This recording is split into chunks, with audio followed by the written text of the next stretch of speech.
Hi everyone, welcome back to the Bong academy YouTube channel. আমি তোমাদের সৌমেন দা। তো গত 2 দিন আগে রাজ্যের মুখ্যমন্ত্রী স্পষ্ট বার্তায় জানিয়ে দিয়েছিল তোমাদের বন দপ্তরে নতুন নিয়োগ হতে চলেছে, এবং এই নিয়োগটা কে করবে? ডাব্লিউবিপি পুলিশ রিক্রুটমেন্ট বোর্ড, অর্থাৎ West Bengal police recruitment board এই নিয়োগটা কিন্তু করতে চলেছে। তোমাদের শুভেন্দু অধিকারীজি নতুন মুখ্যমন্ত্রী নিজে কিন্তু এটা জানিয়েছেন।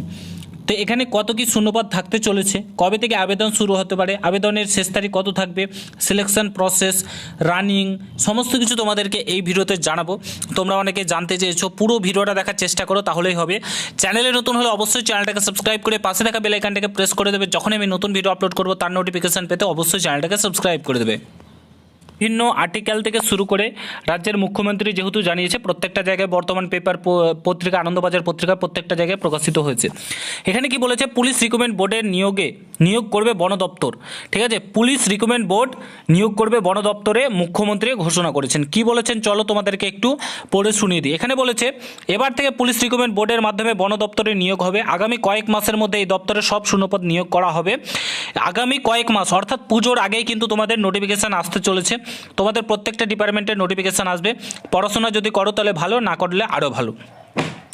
ঠিক আছে, তো এই কথা ঘোষণা করেছেন মুখ্যমন্ত্রী নিজে মঙ্গলবার বন দপ্তরের যে বিধাননগরের যে জায়গাটা রয়েছে সেখানে এসে তিনি এই ঘোষণাটা করেছেন। দেখো, এখানে বলেছে জীবনের অনেক ঝুঁকি নিয়ে কাজ করা হয়। ঠিক আছে, এছাড়াও যে গাছ পাচা রুখতে পুলিশের সঙ্গে মিলে কাজ করতে হবে বন দপ্তরকে। ঠিক আছে, পূর্ণবয়স্ক না হওয়া পর্যন্ত কোনো গাছ যেন কাটা না হয় সেই দিকে নজর রাখতে হবে, এবং বেআইনি কাঠের কারখানা বন্ধ করতে হবে, এবং কর্মরত অবস্থায় যে বনকর্মী মারা গিয়েছেন তাদের ফাইল পড়ে থাকলে সেই বিষয়টি গুরুত্ব দিয়ে দেখতে হবে। ঠিক আছে, হাতিদের বাঁচিয়ে রাখতে হবে, এগুলো বলেছেন তিনি। এবং বন দপ্তরে কিন্তু প্রায় তোমাদেরকে বলে রাখি, এখানে তোমরা মাধ্যমিক পাস যোগ্যতায় আবেদন করতে পারবে। 7,000 প্লাস শূন্যপদ থাকতে চলেছে। মাধ্যমিক পাস যোগ্যতায় পশ্চিমবঙ্গের 23টি জেলা থেকে পুরুষ এবং মহিলা উভয়ই আবেদন করতে পারবে। এর আগে রাজ্য সরকার 2000 শূন্যপদে নিয়োগ করেছিল, এবং নিয়োগের জন্য নোটিফিকেশান জারি করেছিল, এবং অফলাইনে ফর্ম জমা হয়েছিল। এবং বাকিটা তো ইতিহাস, তোমরা জানো, যারা চাকরি পেয়েছো অবশ্যই কমেন্ট বক্সে জানাবে।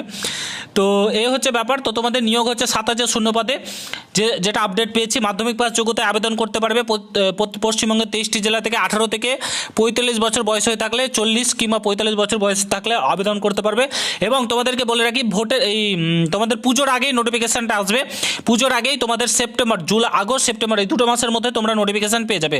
প্রবাবলি তোমাদের সেপ্টেম্বর মাসে নোটিফিকেশান আসার প্রবল সম্ভাবনা কিন্তু রয়েছে। ঠিক আছে, পড়াশোনাতে জোর দাও, সামনে অনেকগুলো শূন্যপদ আসছে তোমাদের, শুধুমাত্র বন দপ্তর নয়। এবং এই নিয়োগটা করবে কিন্তু পুলিশ রিক্রুটমেন্ট বোর্ড, অর্থাৎ তোমাদের এখানে কিন্তু রানিংও থাকবে, মাঠ করতে হবে, এবং সমস্ত কিছু হবে। ঠিক আছে, তো ভিডিওটা প্রচুর পরিমাণে প্রত্যেকটা জায়গাতে শেয়ার করো, তোমাদের মতামত কমেন্ট বক্সে জানাবে। ভিডিওটা দেখা হচ্ছে অন্য কোনো ভিডিওতে। ভালো থেকো, সুস্থ থেকো, গুড বাই, জয় হিন্দ, বন্দে মাতরম।